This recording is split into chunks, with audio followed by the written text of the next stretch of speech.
ঢাকা শহরে বাইরে ঘোরার মতো তেমন কোনো জায়গা নেই।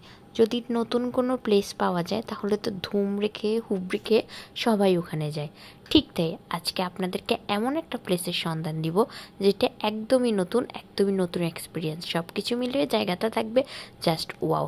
আর এই কনকনে শীতে যদি আপনারা একটু হালকা বরফের ছোঁয়া পেতে চান, বরফ রিলেটেড একটা জায়গায় যেতে চান, আর বাংলাদেশের মতো এমন একটা জায়গায় এই ধরনের জায়গা পান, তাহলে আর দেরি কোথায়? অবশ্যই এই ভিডিওটা দেখতে শুরু করুন আর আমার সাথে এই ভিডিওর মাধ্যমে বরফের রাজ্যে ঘুরে আসুন। শুক্রবারে হঠাৎ করে বিকালবেলা প্ল্যান হয় যে একটু বের হব। কোথায় বেরোবো? এখন যেহেতু বাচ্চা কেন্দ্রিক, তাহলে বাচ্চা কেন্দ্রিক জায়গায় যেতে হবে।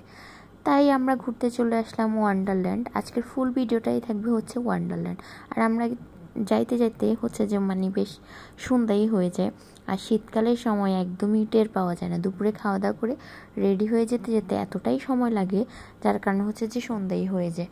আর নতুন বাজারের পর থেকে রিক্সা রাইডটা যে এত ঠান্ডা, কুলিং এবং এনজয় করছিল সব কিছু মিলিয়ে, কারণ এতটা ঠান্ডা লাগবে সেটা আমি বুঝতে পারিনি।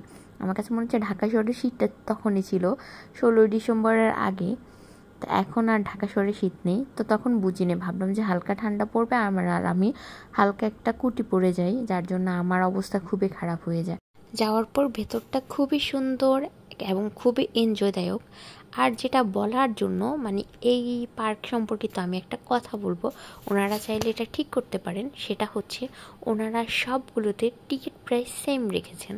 তবে আমার কাছে এই জিনিসটা অনেক বেশি প্রাইজিং মনে হয়েছে, কারণ প্রত্যেকটা বাচ্চা কিংবা বড়দের সবার যদি টিকিট প্রাইস সেম থাকে তাহলে এটা অনেক ব্যয়বহুল। আমার কাছে মনে হচ্ছে এত প্রাইজিং হলে মানুষের সংখ্যা কমে যাবে। তবে যদি ওনারা ডিফারেন্ট রাখতেন, বাচ্চা কিংবা বড়দের আলাদা আলাদা টিকিট প্রাইজিং থাকতো, তাহলে আমার মনে হচ্ছে যে ব্যয়টা একটু কমতো আর অনেক বেশি মানুষের আসা যাওয়া হতো। ধন্যবাদ। যদি ওনারা ভিডিওটা দেখে থাকেন, আশা করি সেটা সংস্কার করবেন। যদি আমি এটা বলতে থাকি পার্কটা সম্পর্কে, তাহলে বলবো যে টোটাল পার্কটাই মোটামুটি অনেক ভালো সাজানো, গোছানো, ক্লিনিং। তারপর আমার সবচেয়ে এই পার্কটা যেটা ভালো লেগেছে সেটা হচ্ছে এখানে সাউন্ড সিস্টেম অত্যন্ত গুড। এটা পুরোটা পার্ক জুড়ে এত সুন্দর সাউন্ড সিস্টেম ছিল যেটা একদম পুরো এনজয়দায়ক ছিল। আর এই জায়গাটা বেশ ভালো। এই জায়গাটা আপনি চাইলে অসম্ভব সুন্দর ভিডিও কিংবা ছবি তুলতে পারেন। তবে আমার কাছে মনে হয় আপনার ডে কিংবা নাইট দুটো পাওয়ার জন্য বিকালবেলা আসলে দুটোই এনজয় করতে পারবেন, তাহলে আপনার ছবিগুলো অসম্ভব রকম সুন্দর আসবে। বাচ্চা কেন্দ্রিক যেহেতু পার্ক, অবশ্যই বাচ্চাটা এনজয় করবে। আমার বাচ্চাও অনেক এনজয় করেছে, কারণ লাইটিং, সাউন্ড, এভরিথিং সব কিছু মিলিয়ে পার্কটা আউট অফ 10-এ 7 দিব।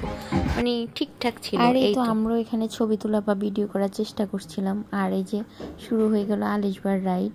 আর আলিশবার সঙ্গী সাথে ছিল আলিশবার অনু। তো এই রাইডটা হচ্ছে যে উঠার পরে আমরা ভাবলাম যে আলিশবার খুব মজা পাবে, বাট আলিশবার একদমই মজা পায় নাই। কারণ হচ্ছে যে এটা আসলে আমি এই রাইডটা দেখে আমরা ফার্স্ট ভাবছিলাম যে এটা মনে হয় মোটামুটি ভয়ঙ্কর হবে বাচ্চাদের জন্য। তো বাট উঠার পর আলিশবার খুব স্যাড হয়েছে, কারণ হচ্ছে যে আলিশবার কাছে এটা পছন্দ হয় না, এটা অনেক স্লো চলে। আলিশবার একটু ফাস্ট হচ্ছে যে চাইলো, বাট হচ্ছে যে এটা এতটাই স্লো যে আলিশবার খুবই বিরক্ত হয়েছে। তো যাই হোক, এই তো বাচ্চাদের রাইড বাচ্চাদের মতোই হবে, বাট ওর কাছে ভালো লাগে নাই, এই হচ্ছে কথা। এই তো রাইডটা ওর অবস্থা দেখেন, ও একদম পুরো স্যাড হয়ে আছে। আর আলিশবার অনু বলতেছে না হচ্ছে যে আলিশবার একদম মজা পাচ্ছে না। তুমি হ্যাপি? আস্তে মা, তুমি হ্যাপি? একটু ভয় নাই, কেউ ভয় পায় না। প্রত্যেকটা রাইডে বাচ্চাদের প্রধান আকর্ষণ থাকে এই আমাদের দেশটা স্বপ্নপুরী। এটা একদম শিশু পার্ক থেকে শুরু হয় এবং প্রত্যেকটা পার্কের চারিপাশ প্রত্যেকটা বাচ্চা আমার খুব বেশি এনজয় করে। আর আমারও অনেক ভালো লাগে এই আমাদের দেশটা স্বপ্নপুরী। তবে আমার কাছে মনে হয় যে বাচ্চাদের এই জিনিসটাই বাচ্চাদেরকে অনেক বেশি আনন্দ দেয়। হ্যাঁ, প্রত্যেকটা পার্কে এই জিনিসটা রাখাটাই জরুরি। আর এই যে অনেকগুলো গেমিং সেক্টর ছিল, এগুলো দেখে আমার খুব ভালো লেগেছে। এগুলো যদিও ছোট বাচ্চাদের জন্য না, একটু বড় বাচ্চাদের জন্য। তবে আমি বলবো গেমিং সেক্টরও প্রাইসটা একটু বেশি ছিল, যেটা হচ্ছে যে এটা তুলনামূলক আসলে অনেক বেশি। কারণ প্রত্যেকটা টিকিট, রাইড কিংবা গেমিং সব জায়গায় যদি সেম থাকে তাহলে তো জিনিসটা হলো না। আর এখানে কিউট কিউট অনেকগুলো ডল ছিল। আমি তো বাবা কখনোই হচ্ছে যে এইসব গেম টেম পারি না, সেজন্য আমি ট্রাই করিনি। তবে আমার খুব ইচ্ছে ছিল ট্রাই করার, যদিও আমার বেশ অনেকটা রাত হয়ে যাওয়াতে ওই জায়গাটায় মানে মানুষও কম ছিল, ট্রাই করা হয়নি। তবে আমি জায়গাটা ঘুরে ঘুরে দেখছিলাম, বেশ ভালো লাগছে। আচ্ছা, আপনার কি কখনো গেম প্লে করে কোনো ডল বা কোনো গিফট পেয়েছেন? অবশ্যই জানাবেন তো। আর এই যে এটা হচ্ছে আলিশবার সেকেন্ড রাইড। এই রাইডটাতে ও দেখে যতটা ইন্টারেস্ট ফিল করলো, উঠার পর ও প্রচণ্ড বোর হচ্ছিল। বোর হওয়ার রিজন ছিল এটা এত স্লো চলে, আর আলিশবা খুব বোর, মানে এত স্লো রাইডটা কীভাবে উঠা। আসলে সত্যিই তাই, আমাদের খুবই বিরক্ত লাগছিল, আমরা এখন দাঁড়াইছিলাম। কারণ আর এই যে এটা হচ্ছে প্লেন রাইড। আর এই রাইডটা আমি মনে হয় আমার ছোটোবেলায় শিশু পার্কে উঠেছিলাম, আর এইখানে দেখলাম, আর আমার দেখে খুব বেশ ভালো লাগছে। আর আমার মেয়ে তো বেশ এনজয় করছে, একবার উপরে উঠছে, একবার নামছে, একবার উঠছে, একবার নামছে, মানে বেশ এনজয়দায়ক। আমার অনেক মজা পেয়েছে। আমি এইটা দেখে তো পুরো আমি আমার ছোটোবেলায় ফিরে গেলাম, যখন আমি শিশু পার্কে গিয়ে এই রাইডটা উঠেছিলাম। আমি যতটা এনজয় করছি, আর ওর এনজয়টা দেখে ঠিক ততটাই মনে পড়ছে যেন আমি সেম জন। আর ওর ওখানে এনজয় সঙ্গীর সাথে ছিল ওর ছোট খালামণি, মানে ওর উনু। ও তো খালামণি বলে না, উনু বলে। এই তো ওর এনজয় হচ্ছে যে ওর সঙ্গীর সাথে ছিল ওর উনু, দুজন মিলে বেশ এনজয় করছে। আর আমাদের দেখতে খুব ভালো লাগছে এই রাইডটা। অনেক আসলে বাচ্চাদের জন্য এটা খুবই আকর্ষণীয় এবং মানে অনেক উপভোগযোগ্য। আর এই যে দেখেন সেই আকর্ষণীয় ভাইরাল সুইজারল্যান্ড প্লেস, যেটা হচ্ছে টিকটক কিংবা শর্টসের মধ্যে, ফেসবুক রিলসের মধ্যে এত একটা ভাইরাল প্লেস, যেটা তো আমরা মানে এখানে আসার পর বাংলাদেশের সুইজারল্যান্ড খুঁজে পাবেন। আর এই যে দেখেন এই শীতের মধ্যে যদি এরকম একটা কনকনে হচ্ছে যে আইসের জায়গা যাওয়া যায়, বিষয়টা কিন্তু মন্দ হয় না। আমার মেয়ে ফার্স্টে এসে ভীষণ এনজয় করছে, তারপর যখন ওর জুতাতে লেগে যায় ওর এনজয় করতে বিরক্ত ফিল করছে, কারণ ও একটু ময়লা অপছন্দ করে। আর এই যে দেখেন আমিও একটুখানি সুযোগ পেয়ে ভিডিও করে নিলাম, আর আপনাদের সাথে ভিডিওটা শেয়ার করে নিলাম। কেমন হলো আমার ভিডিওটা বলেন তো?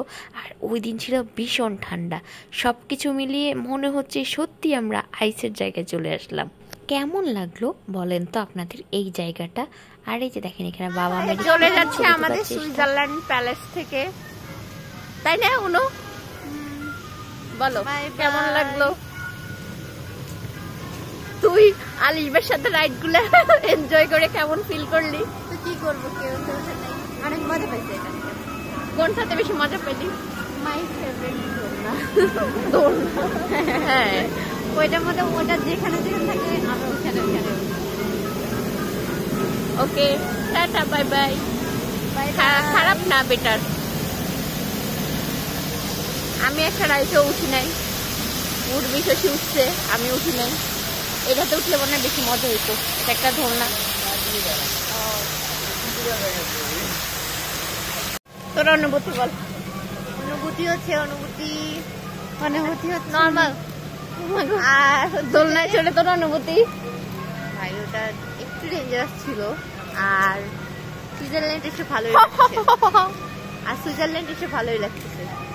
তার নাকি দোলনা নাকি ডেঞ্জারাস ছিল, তার জন্য হচ্ছে যে এই যে ঘোড়া, এইটাই হচ্ছে পারফেক্ট। একটু যদি আপনারা বরফের ছোঁয়া যদি পেতে চান, বরফের ফিল যদি পেতে চান, তাহলে এখানে এসে অবশ্যই ঘুরে যাবেন। বাট এক্সপেকটেশন অত হাই রাখার দরকার নেই, আর একটু নর্মাল এক্সপেকটেশন রাখলেই হবে যে বরফের দেশে আসতেছে বা অনেক কিছু দেখবেন না এরকম। ক্যামেরাম্যান ভালো নিয়ে আসবেন। হ্যাঁ, একটু ডিফারেন্ট কিছু চাইলে হচ্ছে যে এখানে আপনারা আসতে পারেন। মানে হচ্ছে বিকালবেলা আসবেন, কারণ হচ্ছে যে মানে যাতে হচ্ছে ডে লাইটটাও পান আর নাইটে ছবিটাও তুলতে পারেন, তাহলে দুটাই খুব সুন্দর পাবেন। এই হচ্ছে কথা। হ্যাঁ, টাটা, বাই বাই। একটা সুন্দর মনোমুগ্ধকর সন্ধ্যা পার করলাম এই ওয়ান্ডারল্যান্ড পার্কে। পার্কটা ছিল ভীষণ সুন্দর, আর আমরা সবাই ভীষণ এনজয় করেছি। এখন তো বিদায় জানানোর পালা। ওরপর আমরা একটু খাওয়া দাওয়া করতেছি। আমাদের বাবু খাচ্ছে নুডলস, শশী কিছু খাচ্ছে না, উর্মি কিছু খাচ্ছে না, আমি কিছু খাচ্ছি না, পরে খাবো। আমার মেয়েও কিছু খাচ্ছে না। এটা ছিল একটুখানি মজা।